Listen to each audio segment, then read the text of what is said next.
All right, so far we've talked types of studies and we've talked types of ways that we collect data, but now let's talk about types of bias. And bias occurs when certain responses are systematically favored over others. Now there are several ways that we can introduce bias into our data collection. That's in the sample or even before the sample is taken. Now there are three key components when addressing bias. The first one is that we need to identify the bias by either its name or effect. We're going to learn about three specific types of biases, but sometimes you might not be able to identify, attach a vocab word to it. Sometimes you just have to recognize that there is bias in the sample. And after that, you need to discuss how the bias is introduced. Like, is it the way the data is being collected? Is it the way the question is being asked? Is it the way that you're selecting the sample, etc.? And then based on how it's introduced, the direction. Now, would this lead to an overestimate or an underestimate of the parameter? So we need to do identify, discuss how, and discuss the direction of the bias. Now, it's also important to consider ways in which we can reduce bias because we can never truly eliminate bias. So we need to talk ways of like random sampling, filtering the question, etc., things like that. So let's talk about the first way we can introduce bias, which is what we call sampling errors. Now, non-random sampling methods occur when the process of taking a sample could lead to inaccurate information about the population. So in the last lesson, we were talking about different types of random sampling methods, but now these are maybe not so random. And the first is what we call voluntary response samples or voluntary response bias. And this occurs when a sample is composed entirely of volunteers or people who choose to participate. Now, the issues with this type of sampling are that only people who have really strong opinions choose to participate, and they also have the option to do so more than once. So these are typically not representative of the population, and this type of sampling method tends to exaggerate the estimation of the parameter. Meaning if people feel very negatively about a certain characteristic, a certain topic, that parameter is going to be skewed more towards the left, towards those negative views, towards a 0. Or if they feel very strongly, like as in strong support, those might be skewed towards the right or closer to 1, the whole 0 to 1 percentage thing. Okay, now that's voluntary response. So those are people choosing to be a part. The other one is called a convenient sample, and this occurs when a sample is comprised entirely of people who are easiest to reach or who we already know contain a certain characteristic that is desired by the researcher.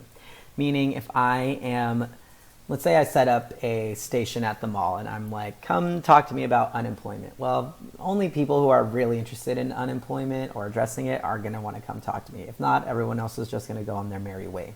Now, if I'm looking at depression among the elderly, then I might choose to take a convenient sample at an elderly home because I already know that, well, they're all elderly. I'm not going to have to randomly fish for elderly people. I know where to find them all. So it's just the difference between them coming to you or you going to them. Now, here's some examples here.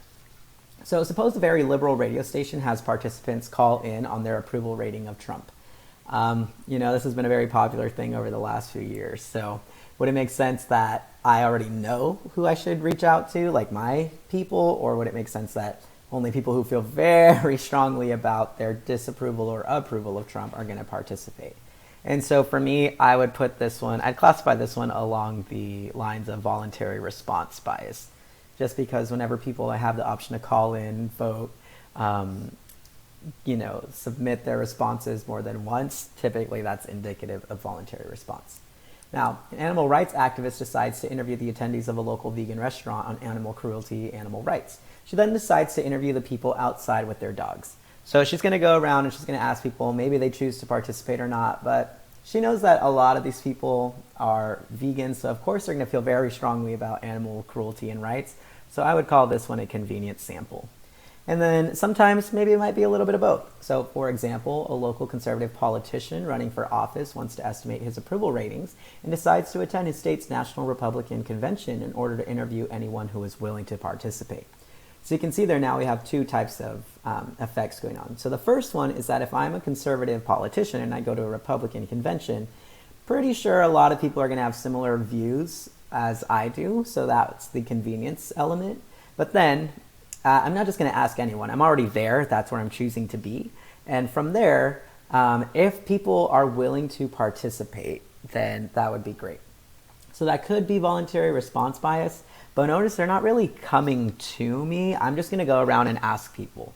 So they could be both, but I'm going to go with convenience sampling for this one just because they're easiest to reach and I already know they're going to have some conservative values like myself. So they're not calling in, they're not voting. Just if they want to participate, cool. If they don't, no big deal. But that willing to participate, you can see, is kind of like, this could be an issue of concern. But either way, we see the bias there. This would lead to an overestimate of my ratings because if we all share similar characteristics, then of course they should favor me. So the key difference here between these two types of sampling methods. So in voluntary response, people choose. They choose to participate.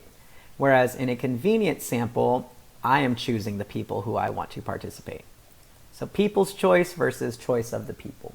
So those are two types of non-random sampling methods. So we now have our 4 random methods. So SRS, strata, cluster, systematic, and then our 2 non-random sampling of voluntary response and convenience. So those are sampling errors. Those are biases that can be introduced when we collect the sample. But what if my design is poor and there's already some issues even before we get started with the sampling?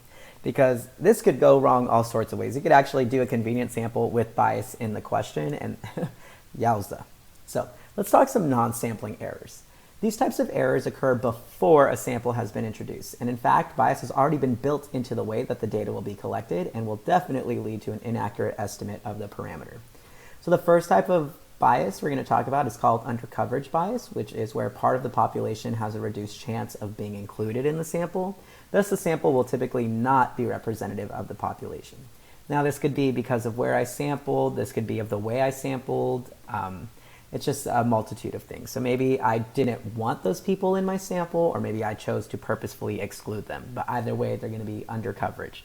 For example, social media tends to have a lot of people under the age of 40. So people that would be undercoverage there would be people over the age of 40 or people without social media. Whereas telephone poles to landlines, right? Sorry, landlines, not telephone poles. If I'm doing a landline survey, well, everyone who doesn't have a landline is also not going to be covered in that survey, some undercoverage. So that one is just a matter of how representative that sample is. Now the next one, and I think the more fun one, is response bias. And there are a lot of examples of response bias, but these are going to be typically the ones that we'll focus on in this course. And hopefully if you move on to take other social sciences in your undergraduate and graduate careers, you'll get an idea of some more of the other biases that exist. But here, response bias occurs when the method of observation tends to produce values that systematically differ from the true value in some way. So maybe people are tricked into lying, maybe people are embarrassed so they lie, maybe people unintentionally lie, maybe they just don't care. And we have 4 ways this could happen. For example, a leading question, which is where a question or statement that could cause unnecessary concern is the first thing in the survey, and then all of a sudden you're like, oh, this is not a good idea, and it causes you to change your answer. Maybe the wording of the question or the wording of the description there, the phrasing could be confusing to understand, or it could also defer your initial thoughts. This one is the behavior of the interviewer or the interviewer's behavior. This is when the interviewer's presence causes a false response. For example, I'm a better flosser now, but before, in my college days when I'd go to the dentist and they would ask me, so are you flossing twice a day? And, I'm like, of course, knowing I'm definitely not flossing twice a day. I just lied, but I didn't want to be embarrassed. So, to each their own. And lastly, measurement bias here, which is where participants self-report an incorrect value. So maybe I'm doing a walk for charity and they're monitoring on an app, or I submit how much walking I'm doing. And so for every mile, they'll give $5. So yeah, you know what? I only walked 0.75 miles, but that's basically a mile. So that's $5, right? So measurement bias is that self-reporting. And then lastly, we have non-response bias, drew the arrow there. But non-response bias occurs when individuals chosen for the sample for whom data cannot be obtained, or individuals may refuse to respond because they differ from those for whom the data can be obtained. So basically, maybe they're excluded, again, this landline versus cell phone thing. Maybe they're tired and they're just choosing to ignore the survey. Maybe they are... maybe they just don't want to, or maybe they're actually all embarrassed, so they just choose not to respond. And if we're using a bias sampling method or collecting data with bias present, then increasing the sample size is going to increase the effects of the bias. So I would just keep taking a biased sample again and again, causing that overestimate or underestimate of the parameter. So let's take a look at a few examples. And again, on the AP exam, they'll give you a situation, and then you'll just talk about which type of bias or how bias is introduced. So here, are patients following their new dietary restrictions? A dietitian asked each of her patients during their office visits. I don't know about you, but that sounds to me like response bias. I'm definitely going to lie unless they can prove it with some lab work. But I'm going to go with response bias, and that one would be behavior of the interviewer. Next up, do people believe that eating organic will lower the risk of cancer? A health magazine sends a questionnaire to all 1,000 of their subscribers and receives a response from only 300. Maybe the other 700 did not care to give it back, so we're going to go with non-response here. They're just choosing not to respond. Maybe they're embarrassed that they just got a questionnaire from a health magazine and they don't live the healthiest lifestyles, etc. A supermarket quality control inspector opens boxes of strawberries. If no mold is seen among the visible strawberries, he accepts the box, and then he decides to inspect the display strawberries. So he's only going to look here at, he's going to open it. If the top of the box doesn't look like there's mold, they're good to go. But we all know mold starts at the bottom, so this one's going to be an example of undercoverage bias. Next up, a school nutritionist was interested in how students at a certain school would feel after taking a nutritional supplement. The nutritionist selected a random sample of 20 students from the school to participate in the study, and they were asked to keep a journal on how well they felt after taking the supplement each day. So we're going to go with good old response bias, and specifically a case of measurement bias, because I'm self-reporting my values here. Maybe I felt good, but I was just having a good day, so it didn't really matter what the pill was doing. And then lastly, a city has designed a survey to collect information about residents' opinions about the public library system with the following question. Should we continue to fund the public library, which provides adult literacy classes, even though it takes away from other valuable resources, such as public schools or public transit? Well, I thought it was a good idea, but now if it's going to take away from school and transit, maybe it's not. So I might be confused here, and I'm going to go with another response bias, and here this is going to be wording bias. Or this could be the leading question if it's at the start of a survey. But you see here, these were pretty definitive styles of ways bias can be introduced. It's not always going to be this easy. So again, you want to identify the bias either by name or effect, describe how it's introduced, and then talk about what that would lead for the parameter. So some sampling errors, a convenient sample versus a voluntary response sample. Just this idea of, am I choosing the people or are the people choosing me? And then some non-sampling errors, again, under coverage bias. Here you see that a majority of our population has this characteristic, but they're not really represented when I form my sample. 7 types of response bias. We're only going to talk for measurement, wording, leading question, and behavior of the interviewer. Again, hopefully you'll get a chance to explore more of these biases through your undergrad, major, or grad study, or future life experiences.